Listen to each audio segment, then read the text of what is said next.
Alright guys, Jamie here, Confident Bikers. So I'm here at the Royal Enfield demo ride at Smoky Mountain Bike Week. I have never ridden one of these motorcycles, but what I'm seeing, as you can see, they're starting out pretty cheap before you add a bunch of stuff to them.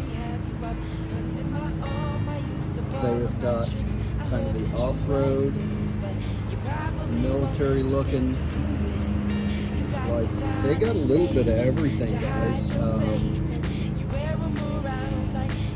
Looking to be really going to be a cool ride. I'm pretty excited, really.